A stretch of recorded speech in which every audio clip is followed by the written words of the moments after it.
Hey guys, welcome to Midweek. Glad you're here with us. I'm here with Andrew. Andrew, lean in and say hey. What's up? He's going to be my film guy today, stuff like that. I'm going to take you to one of my favorite coffee places in the world, one that they do it right, and show you some pictures there. Also teach maybe a little bit while we're going to walk around a little bit downtown. So enjoy the ride as we go there.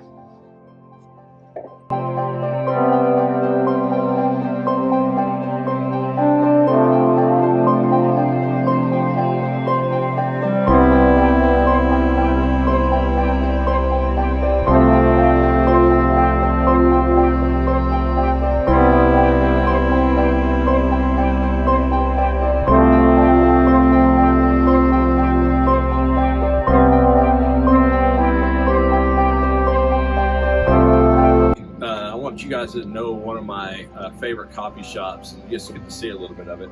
But you know what? It's funny that we are here because what I'm learning about this whole idea of being altered is that faith is funny. You ever thought about it for a second? You ever think, oh, what do you mean? Over the last 8 to 9 weeks, I would assume that your faith has changed probably more than you ever have thought. You've had faith that you're going to go back. You had faith that things are going to happen. They get canceled, they get changed. But faith is a funny way of doing that. This series called Altered is when we meet Jesus and we find out that the fact that as soon as we meet Jesus, no matter what happens, our faith gets altered. Our personality gets altered. You can either choose to follow or not. Nobody who truly meets Jesus is truly the same. I think that's interesting. Last week we met these disciples, these fishermen that had no business talking to Jesus whatsoever. And he said, hey, put your nets on the other side and see what happens. All these fish came and changed their life. Jesus says, now, hey, come follow me. Total life change. And there's people that change us. Whenever you meet people, the longer you get to know them, the longer they change you. Casey, my wife, I know what she likes. I have faith in her. Andrew, Joey, my friend Joey, who's been my accountability partner, many guys. And the people I see with this is the fact that, you know, when I come face to face with them, I get the fact that stuff changes. So as we look through this story, we're going to go into clarity and get some stuff there. Let's see how faith changes a lot of different things. Like I said, faith changes us. When we have faith in people, it changes how we approach things, things that go on there. It also changes what we believe. Believe it or not, there's a time, like I said before, that I didn't like coffee. I went to Seattle, met my friend, and they showed me how to do it. And now I've got to a point where I love coffee.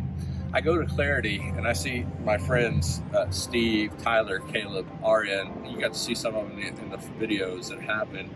And we go into Clarity and they have these cool cups and they change yearly on it. But what they've done at Oklahoma City is they opened up like 3 years ago. The first day that they opened up, I was there. Not on purpose, not because I wanted to, just because it just randomly happened. I found this new coffee shop. I was like, hey, let's try it. I've got to know these guys. And what's cool about it is it's now become one of my favorite places to be. We live 16 miles away from Clarity Coffee, and you know what's fun is I get windshield time with people every time I go to talk and get to find new stuff about them. But the great thing with them is Clarity continues to bring a clean cup, a clean thing there, and I believe that every time I go to them, that I have faith that it's going to be a good cup of coffee. Me and Andrew just got a black cup of coffee, and some people say that's gross and everything. Any coffee, the way you drink, it's good. You get that. So the centurion had 100 guys. Let me read this passage of scripture. Luke chapter 7, verse 1 through 10. After he had finished all these sayings and hearing the people, he, being Jesus, entered Capernaum. Now a centurion had a servant who was sick at the point of death, who was highly valued by him. When the centurion heard about Jesus, he sent to him and asked the elders of the Jews where he was. And when they came to him, they said, Jesus pleaded with him earnestly, saying, he is worthy to have you do this for him. He loves our nation, and he's just the one that's built our synagogue. And Jesus went to them. He was not far from the house the centurion was. The centurion sent friends, saying to him, Lord, do not trouble yourself, for I'm not worthy to have you come under my roof. Therefore I do not presume to come to you. But say the word, and let my servant be healed.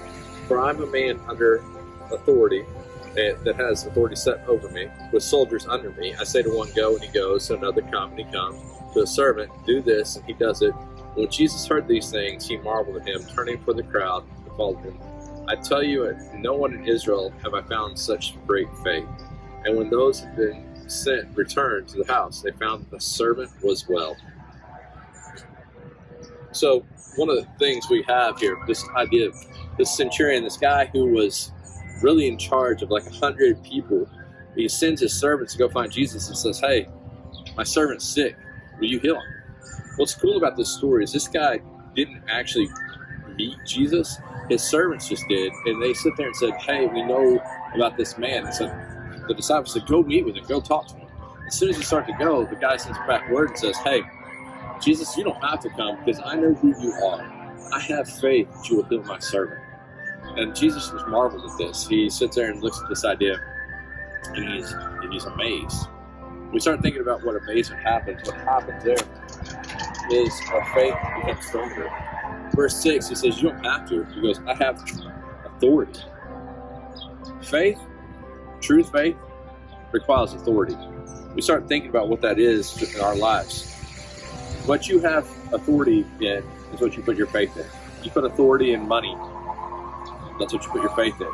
You say your authority is in a relationship. It guides your principles, guides what you do. That's what you have faith in. You put your authority in other people, pleasing them, whatever it looks like. That's what you have faith in. The reality is, every one of those, the faith that we put into them, will fail at some point. Who you have authority in your life, Matt? You understand that he had authority in verse 7, that we see this idea that faith requires authority. We understand the faith you have changes things, but it also requires humility. Verse 6 says, the centurion says, I'm not worthy. What happens is when you have faith in something, you realize it's not about you, it's about what you have faith in.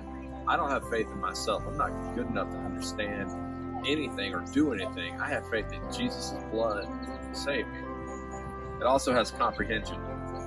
I wonder sometimes as a minister, people think, oh, he has great faith, whatever. To be honest, I wonder there's days that my faith is enough.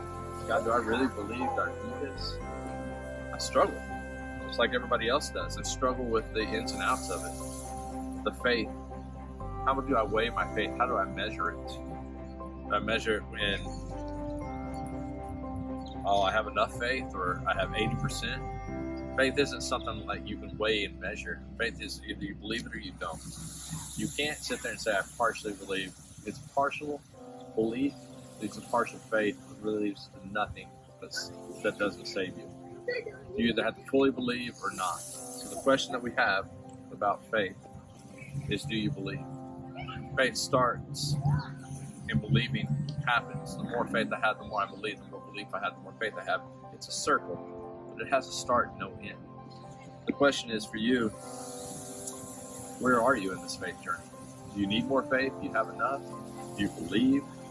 Maybe you need to get a jump start back in. Maybe you believe and say, God, I want to follow you more. Maybe you believe, maybe you're struggling, whatever it might be.